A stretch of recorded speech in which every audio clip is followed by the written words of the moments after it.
सत श्री अकाल जी, तुसीं देख रहे हो day to day news India. असीं तुहाडे नाल वादा करते हैं साडा कोई भी पत्रकार किसी तो रिश्वत नहीं लएगा, ना ही तोहफा लएगा तो ना ही इश्तिहार की मंग करेगा ਅਤੇ ना ही असीं अपने चैनल राही किसी ਨੂੰ ब्लैकमेल करते हैं। हमेशा निडर ते निरपੱਖਤਾ ਦੇ ਨਾਲ पत्रकारी करांगे ਤੇ दबे कुचले लोगों की हमेशा असीं आवाज़ बनांगे। इस नाल ही Day to day news India ये विजन लैके चले है कि लोकतंत्र के चौथे थंब नूं लोगों की नज़रों में मुड़ तो मजबूत करने के लिए हर संभव यतन असीं करते रहांगे। हुण गल करांगे हस्पतालों की, जिस तरीके नाल हस्पतालों के विच आउटसोर्सिंग तो नर्सिंग स्टाफ की भर्ती की जा रही है, बहुत ही घट तनख्वाहां ते उस दे विच किते ना किते नर्सिंग स्टाफ दे विच गुस्सा जिहड़ा अज तुसीं देख सकते हो कि किस तरीके नाल अज All India Government Nurses Federation वालों जिहड़ा है धरना दिता जा रहा है कि किस तरीके दे नाल जिहड़ा है हस्पतालों के विच ਉਹ आउटसोर्सिंग भर्ती हो रही है, जिस दे नाल वड्डा नुकसान जिहड़ा आने वाले दिनों के विच मरीज़ों नूं भी होएगा हस्पतालों के विच, और उस दे नाल ही जो है आउटसोर्सिंग के नाल हस्पतालों का नुकसान भी जिहड़ा है वो होएगा। तुसीं देख सकते हो तस्वीरां किस तरीके नाल लगातार जिहड़ा है लोग इत्थे प्रदर्शन कर रहे हैं। इत्थे साडे नाल इत्थे नर्सिंग स्टाफ तो जिहड़ा है मैडम है उन्होंने गलबात करते हैं। मैम आपसे जुड़ना चाहेंगे, किस तरीके से देखते हैं आउटसोर्सिंग, आज इतना बड़ा प्रदर्शन आप कर रहे हैं, इनके पहले तो हमें नुकसान बताइए कि आने वाले दिनों में पहले हम मरीज़ की बात करेंगे क्योंकि आपका पहला काम है मरीज़ों की देखरेख करना, तो आउटसोर्सिंग से मरीज़ों को क्या दिक्कतें आने वाली? एक्चुअली जो आपने कहा ना कि मरीजों को क्या दिक्कत आएगी, जी हाँ, अभी आप ये देखो कि आउटसोर्सिंग में इतना क्रीम लेयर नहीं आने वाला, क्योंकि हर कोई कोशिश करेगा कि मैं गवर्नमेंट जॉब ढूंढूँ। अगर आउटसोर्सिंग में क्या होगा कि क्रीम लेयर से डाउन में आएगा, तो पेशेंट सेफ्टी की एक अकाउंटेबिलिटी होती है, रिस्पॉन्सिबिलिटी ऑफ देयर जॉब। तो आई बिलीव कि जो रिस्पॉन्सिबिलिटी है वो कम हो जाएगी, और जहाँ रिस्पॉन्सिबिलिटी है नहीं होगी तो वहाँ केयर नहीं मिल पाएगी। हमारे यहाँ कैटेगराइजेशन ऑफ द केयर है, लाइक ICU केयर है, OT केयर है, CTVS केयर है, CTVS OT है, there so much of care है। तो आप एक कन्फाइंड नहीं कर सकते, एक जगह में सीमित नहीं कर सकते किसी केयर को। तो जो हमारी नर्सेज हैं, एक तो अकाउंटेबिलिटी है, दूसरी चीज़ है patient care, patient quality care, जिसकी हम आजकल बहुत लंबी लंबी बातें कर रहे हैं NABH की, तो वो क्वालिटी केयर कहीं ना कहीं दब जाएगी, वो उतनी सुपरसीडेड नहीं रहेगी, वो डिप्लीट होती चली जाएगी। थर्ड थिंग है कि हमारे जो सीनियर लोग हैं, SNO है, हमारे पास सारी इन्वेंट्री होती है, सारा सामान ही हमारे पास है। आपको क्या लगता है जो 20,000 15,000 में आएगी कॉन्ट्रैक्ट में, क्या वो सामान का उतना ध्यान रखेगी जितना हम लोग रखते हैं? वो भाग जाएगी तो हु विल बी रिस्पॉन्सिबल? आपके जो पेशेंट है, जो उसकी केयर हो रही है, चीज़ें ही गायब होने लगेगी तो पेशेंट सेफ्टी की फिर वही बात आ जाती है, patient care will be affected in that way. Second thing है कि आप जो नर्सेस का इतने सालों से हमारा एक रुतबा रहा है internationally, we are being known for our care, Indian nurses are known for their care internationally. तो आपको क्या लगता है ये आउटसोर्सिंग से अगर पेशेंट केयर, पेशेंट सेफ्टी की बात करें, अफेक्टेड होंगी, और जाहिर सी बात है कि इंटरनेशनली भी हमारा नाम खराब होगा। आज हमारा आउटसोर्सिंग में मतलब हम ये भी समझ सकते हैं कि इसमें जो है क्वालिफिकेशन और एक्सपीरियंस को भी दांव पर लगाया जा रहा है हॉस्पिटल में। बिल्कुल, एक्सपीरियंस को भी दाव पे लगाया जा रहा है, क्वालिफिकेशन को भी दाव पे लगाया है। आप देखिए 4 साल की डिग्री करके इतना पढ़ने के बाद अगर हमें एक MTS वर्कर की तरह 20,000 तनख्वाह देंगे तो हमारी जो डिग्निटी है उस पर कितनी आहत होगी। We will be affected, internally हम लोगों को अफेक्ट किया जाएगा।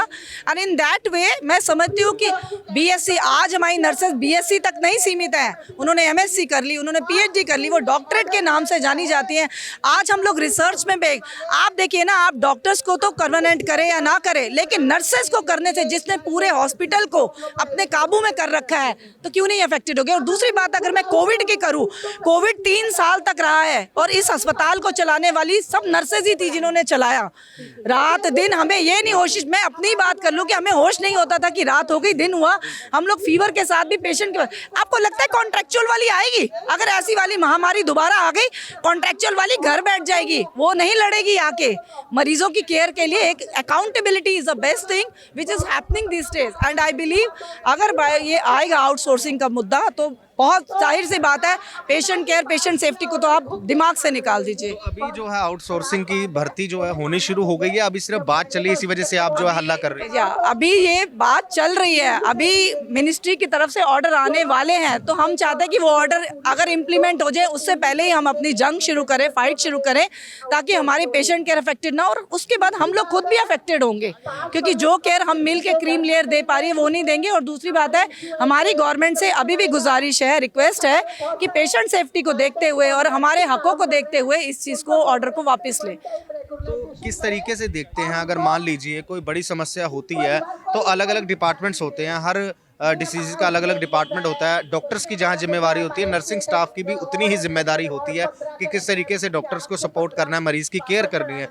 तो इन सब चीज़ों में अगर डिपार्टमेंट्स में ऐसे आउटसोर्सेज होते हैं तो आने वाले दिनों में नुकसान कैसे देखने को मिल सकते हैं हमें? नुकसान हो गए। बहुत जाहिर सी बात है कि जो डॉक्टर के साथ हम कदम से कदम मिला के, कंधे से कंधे मिला के चल रहे हैं, उस आज डॉक्टर्स कितने ही केसेस में हमसे भी मांगते हैं कि हम लोगों को क्या करना चाहिए। हम लोग उनको कितनी बार याद दिला देते हैं कि किस तरह से मेडिसिन सर इसकी बंद कर दी जाए, या कई बार वो भी भूल जाते हैं। तो जो हमारा क्रीम लेयर, जो इतने सालों का एक्सपीरियंस है, जो हमारी पढ़ी लिखी नर्सेज आ रही हैं, काम कर रही हैं, हमें नहीं लगता कि वो कॉन्ट्रेक्चुअल नर्सेज कर सकती है।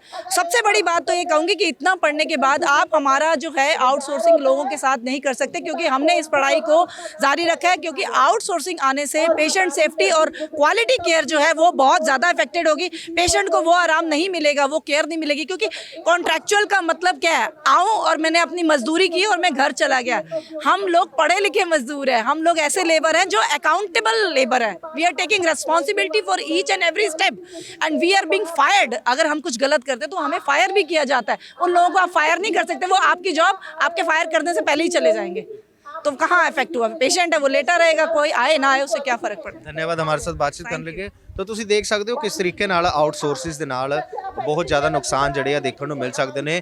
ਦਿੱਲੀ ਦੇ ਨਾਲ ਹੁਣ ਚੰਡੀਗੜ੍ਹ ਵੀ ਜਿਹੜਾ ਇਹਨਾਂ ਨੂੰ ਪਹੁੰਚਿਆ ਸਪੋਰਟ ਕਰਨ ਦੇ ਲਈ। ਤੁਸੀਂ ਦੇਖ ਸਕਦੇ ਹੋ ਜੀਐਮਸੀ ਨਰਸਿਸ ਵੈਲਫੇਅਰ ਐਸੋਸੀਏਸ਼ਨ ਜਿਹੜੀ ਹੈ ਇੱਥੇ ਪਹੁੰਚੀ ਹੈ ਕਿ ਕਿਤੇ ਨਾ ਕਿਤੇ ਇਹਦੇ ਗੰਭੀਰ ਸਿੱਟੇ ਜਿਹੜੇ ਆਉਣ ਵਾਲੇ ਦਿਨਾਂ ਦੇ ਵਿੱਚ ਨਿਕਲਣਗੇ। ਅਸੀਂ ਗੱਲਬਾਤ ਕਰ ਰਹੇ ਹਾਂ। ਸਰ अपना नाम बता दीजिए।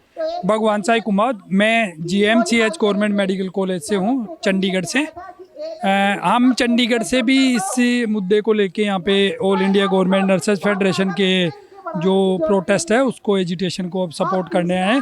क्योंकि ये जो मुद्दा है, आउटसोर्सिंग का जो मुद्दा है, वो एक दीमक से भी बदतर मुद्दा है। यदि आप आउटसोर्स पे नर्सिंग कैडर को धकेल रहे हो तो पेशेंट, जो जनता है, गरीब जनता जो हॉस्पिटल्स में आती है, उनकी सेवा है, जो केयर है, वो बैडली अफेक्ट होगी। और सबसे बड़ा दिक्कत है कि ठेकेदार जो भर्तियां करेगा, वो ठेकेदार नॉन क्वालिफाइड, नॉन एक्सपीरियंस जो पर्सन होगा, उनको वो लेगा। तो ओबियस सीधी सी बात है कि पेशेंट की केयर कहाँ से होगी। साथ ही जो ठेकेदारी पे जो नर्सिंग कैडर को लिया जाता है, कई हॉस्पिटलों में पहले भी ले रखा है, तो वहाँ पे ठेकेदार 15 से 20 हज़ार रुपये, 10 हज़ार रुपये सैलरी देता है। तो ये एक बड़ा चिंतनीय विषय है कि जो 4 साल की डिग्री करके और 10-15 लाख रुपए की पढ़ाई करके और अब एक हॉस्पिटल में आके काम करेगा 10-12 हज़ार, 15 हज़ार की नौकरी में, तो ये ठीक नहीं है। दूसरा हमारा जो मुद्दा था वो था रिक्रूटमेंट रूल जो है वो सही नहीं है। जितने भी सेंट्रल गवर्नमेंट के हॉस्पिटल्स हैं उनमें रिक्रूटमेंट रूल्स का इशू है। उनमें जो एजुकेशनल क्वालिफिकेशन है वो तोड़ मड़ोड़ के और उल्टे सीधे बनाए हुए हैं, तो उनको सुदृढ़ किया जाए। और जो सेट रूल हैं ऑलरेडी प्रमोशन के, कि हर स्टेप पे, हर प्रमोशन पे 30% जो प्रमोशनल पोस्ट होनी चाहिए। देश का एक भी ऐसा सेंट्रल गवर्नमेंट हॉस्पिटल नहीं है जहाँ पे ये पोस्टें दे रखी हो प्रॉपर। तो ऐसे में यदि सरकार ना प्रमोशन दे रही है और ना रिक्रूटमेंट रूल ठीक कर रही है, तो नर्सिंग जो कैडर है उसका कितना बुरा हाल होगा आप खुद सोच सकते हो। और ये उनका बुरा हाल नहीं है, देश की गरीब जनता का है।